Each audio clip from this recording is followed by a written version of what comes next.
Very very very good afternoon, good evening, good night, जब भी आप ये वीडियो देखते रहेंगे बेटा। इस वीडियो के अंदर हम लोग करने वाले सीएमए इंटर जून 24 के टैक्सेशन पेपर के एमसीक्यूज का डिस्कशन।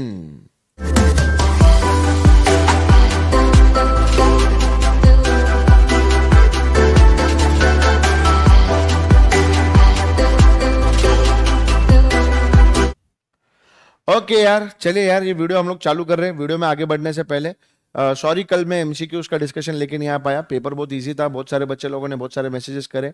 जैसे जैसे हम लोग ने टाइप को डिस्कस किया वैसे ही टाइप का पेपर एग्जाम में पूछा गया है ना। वेरी सिंपल पेपर और डिटेल सोल्यूशन बहुत जल्दी यूट्यूब चैनल पे आएगा।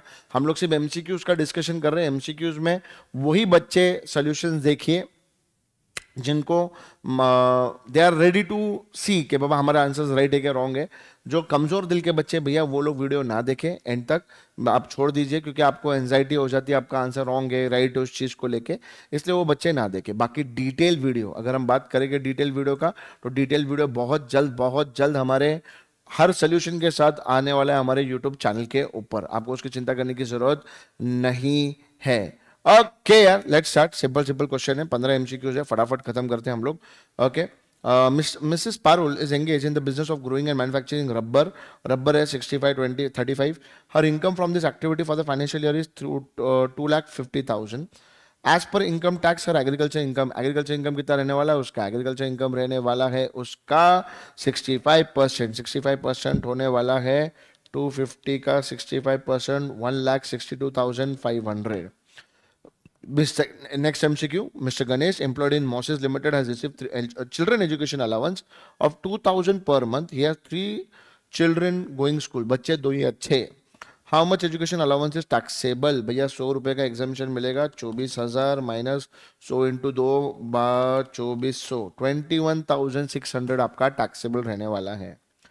R acquired an asset of 5,22,000 which includes 72,000 as a GST for which R has claimed ITC. ITC ले लिया तो वो आपके वैल्यू में से जाएगा। The actual cost of acquisition to be included in the block of asset will be 4,50,000. 522 minus 72. बहुत simple था, आगे चलते हैं हम लोग। Mr. Radhe is a working and Mr. Sham is a non-working partner. Sunshine Partnership Firm. Mr. Sunshine Partnership Firm is subjected to tax audit. Tax audit है, बहुत बढ़िया। दोनों के रिटर्न जाने वाले 31 अक्टूबर को। Under 44AB for the previous year, what is the due date of filing return? Both of them are liable to file the return on 31st October, चाहे working हो या नॉन वर्किंग हो। बहुत बढ़िया डिडक्शन में से क्वेश्चन पूछा है।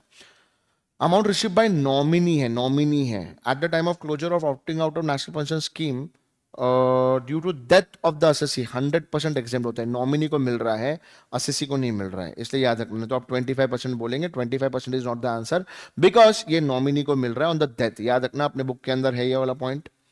Mister Gyan sold his capital asset on 16 July and tax payable on long-term capital gain is 1,25,000. What will be the advance tax payable on 15 September? 15 September तक 45% पे करना पड़ेगा।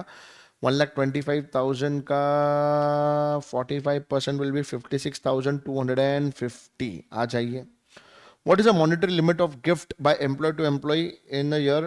GST के अंदर 50,000। सिंपल था। Who will levy and administer IGST? Central government का power है। What is the monetary limit to generate e-way bill? 50,000 or more. Which of the following statement is incorrect? Power to levy GST on alcohol for human consumption states. अरे state government के पास GST लगाने का power नहीं, उनका state excise duty and VAT लगाने का power है। State excise duty and VAT लगाने का पावर है, भूलना मत रे बाबा। GST लगाने का पावर नहीं है। अंडर GST ड्यू डेट और filing GSTR 7 10th of the following month है। क्या है बेटा? 10th of the following month. Mr. Raja supplied a machinery to Mr. Ranka on 28th July. The applicable rate of GST as on that date was 12%. With effect from 1st August, the GST rate for such machinery was revised to 18%. Mr. Raja issued an invoice for the sale of the machinery on 4th August and received a payment on 10th August. जब अपना rate change हो जाता है और अगर अपना supply before rate change है तो सेक्शन 14 क्या बोलता है हमको सेक्शन 14 बोलता है भैया डेट ऑफ पेमेंट और date of invoice which ever is earlier. तो डेट ऑफ इनवॉइस और रेट रहेगा नया वाला 4th August and 18%। 4th August and 18%। A credit note is issued by the supplier देता है ना भैया। क्रेडिट नोट क्यों देता है? उसकी टैक्स लाइबिलिटी या टैक्सेबल वैल्यू को कम करने के लिए। On which of the following IGST cannot be levied? Option B, anti-dumping duty and basic custom duty वाला। Under customs tariff act safeguard duty cease to be effected भैया 4 years to 10 years, option B. ये है आपके सारे के सारे MCQs. आप comment box में जरूर बताइए कि आपके कितने एमसीक्यूज राइट है, कितने एमसीक्यूज आपके रॉन्ग है। बाकी अगर पेपर को रिव्यू करें, पेपर बहुत इजी था। ये आपका इंसिडेंस ऑफ टैक्स का 7 मार्क का क्वेश्चन आया जो बहुत बहुत बहुत सिंपल था। Then we go on salary. Salary again was very simple. We have done this types of questions, मतलब हमने हायर लेवल के किया था। तीनों घर सेल्फ ऑक्यूपाइड है। हम बोलते थे कि बाबा डीएलओ वाला कंसेप्ट ये लोग लेके आते हैं बहुत बार। फिर हम लोग देखेंगे यहाँ पे पीजीपी का, तो बहुत सिंपल क्वेश्चन था, मतलब ऐसा कुछ खास वाला क्वेश्चन नहीं था प्रेजेंट टैक्सेशन के अंदर।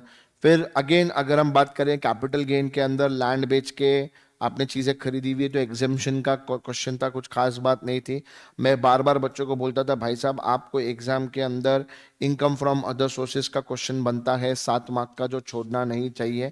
तो अगेन सिंपल सा क्वेश्चन आया, सेट ऑफ आया बाबा। हम सेट ऑफ पे 5 वर्ड के बैच हुई थी तभी बोला था कि सेट ऑफ आता है, सेट ऑफ आता है, ऐसे टाइप का क्वेश्चन हम लोगों ने किया हुआ है, छोड़ा हुआ नहीं है। सिमिलरली मैंने बोला था डिडक्शन डिडक्शन डिडक्शन, ऐसे टाइप का क्वेश्चन हम लोगों ने किया हुआ है। डिडक्शन का क्वेश्चन आ गया आपको एक प्रकार से। किसका क्वेश्चन आ गया आपको? डिडक्शन का क्वेश्चन आ गया। बहुत सिंपल था यहाँ पे, basically deduction and tax computation का क्वेश्चन था।